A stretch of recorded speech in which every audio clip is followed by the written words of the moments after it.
aqui na Ilha de São Luís, a Ilha do Amor, e aqui na Praia da Litoranha, muito bonita. Está linda a tarde. A gente vê aqui, ó, ângulo de 360 graus. Amo minha cidade, amo minha São Luís. Vamos ali ver as pedras. Ali, vocês estão vendo ali as pedras? Vamos chegar lá perto pra ver, dar uma olhada. Aqui a gente tem a calçada, né? Calçadão. Aqui é o calçadão. A gente vai descer agora as pedras. A parte aqui é meio estreita, assim. Vamos as pedras.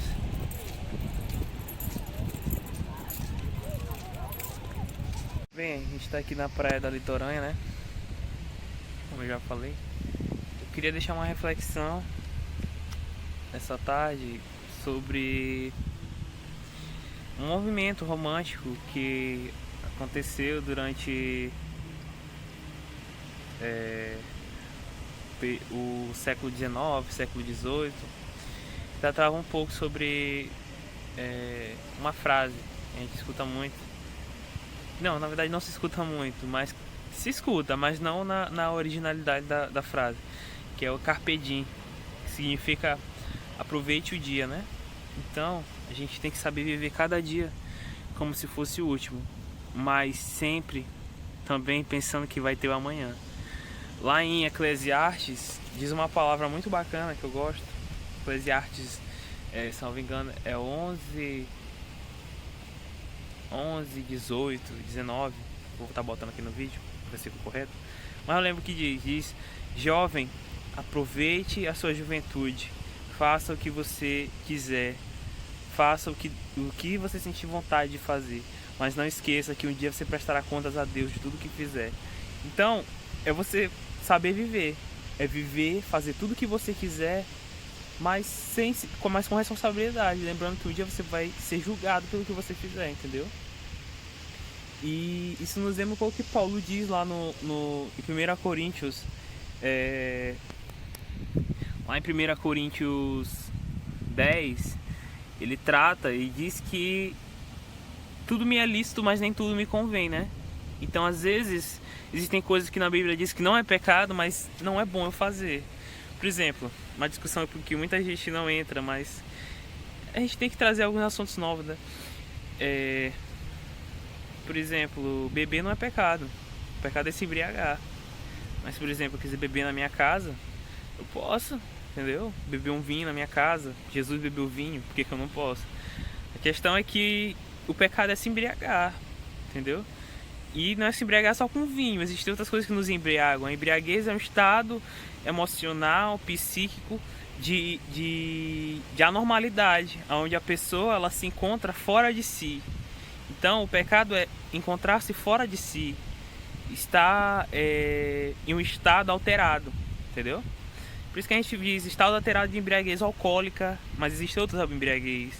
Tem embriaguez alucinógena, que são por drogas que causam isso, e dentre outros. Eu poderia falar de várias coisas aqui. Sabia que existem também algumas pessoas, são muitos temas que a gente poderia tratar, né? Embriaguez alcoólica, embriaguez por drogas, entre etc, entendeu? Tem gente que se embriaga, por exemplo, com amores, paixões deste mundo, ou paixões adversas de mulheres, entendeu? Embriaguez é um estado que te gera isso, que te deixa dessa forma. Tem gente que se embriaga gastando dinheiro. Tem gente que se embriaga com o ego. Chega a ser uma doença, né? A gente vê, por exemplo, o filho pródigo. O pródigo é uma pessoa que ela tem compulsão por gastar. Isso está lá no Código Civil. Quando a gente estuda direito, a gente vê isso.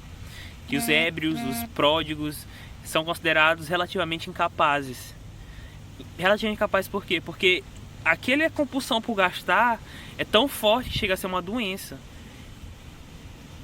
Então, existe um caso específico, né? Não vou chamar de embriaguez, mas seria isso a embriaguez. A embriaguez é um estado psicológico alterado, gerado por uma substância química, ou psíquica, ou etc. Eu não sou um doutor dessa área para falar, né?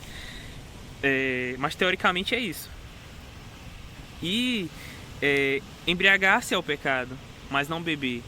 Mas tudo me é lícito, mas nem tudo me convém. E às vezes eu tenho que entender que eu posso escandalizar o meu irmão com certas atitudes.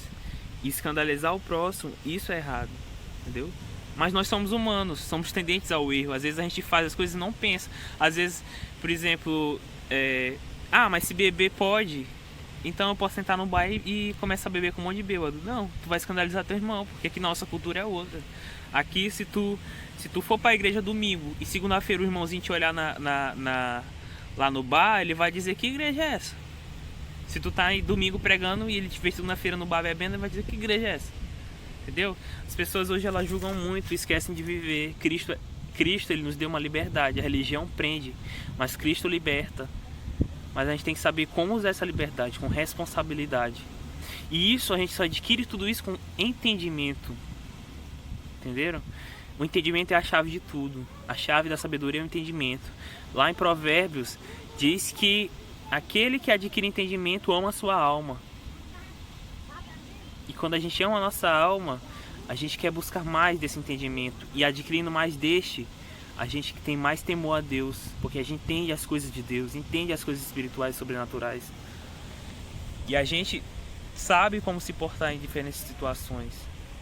Mas a gente não deixa de ser humano e ser falho. Mas a gente tem algo a mais. Vai saber entender as coisas. Às vezes a melhor coisa que tem é isso. A sabedoria é mais preciosa do que o ouro, que é a prata. Mas antes você tem entendimento do que ter ouro. Porque sem entendimento você pode perder ele em um dia. Mas com entendimento você vai saber fazer as coisas da melhor forma. Concluindo essa palavra aqui, o que eu queria dizer é que a gente tem que aproveitar o dia com responsabilidade. Fazer as coisas com responsabilidade. Não deixar para trás as coisas que Deus nos dá. Não ser irresponsável, mas saber viver. Deus nos deu uma vida e Ele quer que tenhamos ela em abundância. Então, para a gente viver da melhor forma, busque entendimento. Um livro, eu vi esse conselho, eu acho que é um livro que a gente sabe que muitas pessoas que estão na igreja não gostam de ler Bíblia ou não têm o hábito de ler Bíblia. É importantíssimo isso. A palavra de Deus diz que aquele que tem os meus mandamentos e os guarda, este é o que me ama. A palavra de Deus não diz aquele que não peca, é o que me ama. Diz aquele que tem os mandamentos e os guarda. Aquele que conhece, que busca conhecer. Aquele que guarda em seu coração, que não esquece, que continuamente pensa neles. Como o salmista Davi disse: a tua palavra escondi no meu coração para não pecar contra ti. A palavra de Deus diz que nenhuma condenação há para aqueles que estão em Cristo. Condenação não há. Não culpa. Não diz culpa, não diz pecado. Nós temos pecado, nós somos culpados, mas não seremos condenados por estes. Não sou perfeito. Vocês não veem aqui um homem perfeito. Mas o que Deus quer de nós é que a gente busque sabedoria. Para a gente ter uma vida plena, é isso, entendimento das coisas. A gente só cresce espiritualmente tendo entendimento. Eu vou fazer uma pregação mais extensa, mais focada para isso. Eu falei de várias coisas hoje, falei de carpe diem, aproveitar o dia, sobre embriaguez, falei sobre bebida, falei sobre tudo me é lícito, mas tudo me convém. Falei que a gente tem que agir com responsabilidade, que a gente não pode escandalizar o irmão. E terminei agora tratando sobre o entendimento, que acho que é a chave de tudo, é isso. Lá em Provérbios diz que quando Deus criou o mundo, a sabedoria estava lá, viu todas as coisas. A sabedoria é quem? É o Espírito Santo, é Deus. Tudo vem dele, ele é a sabedoria, ele é a fonte de toda a sabedoria. Então quando a gente busca mais a sabedoria, a gente teme mais a Deus e a gente se torna mais próximo de Deus, adquirindo essa sabedoria, mas sempre com uma coisa, com responsabilidade. Por isso eu deixo isso para vocês hoje, carpe diem, aproveite o dia da melhor forma. Qual seria a melhor forma de aproveitar o dia? A ria que eu deixo essa última indagação e respondo. Lá em Eclesiastes 12:1 diz: dedica-te na obra, se alegre na casa do Senhor enquanto você é jovem, antes que venham os dias maus e você não tenha mais alegria na vida. Aproveite a tua juventude no Senhor e Ele te recompensará. A melhor fase da nossa vida que nunca volta é a juventude. essa fase de alegria, de emoções, de novidades, que Deus nos ensina a vivê-la da melhor forma. Então viva com Deus, viva, aproveite na casa dele. Ah, mas eu vou estar na igreja e não vou aproveitar as coisas. Aproveite sim, você é livre. Você é livre para fazer o que você quiser.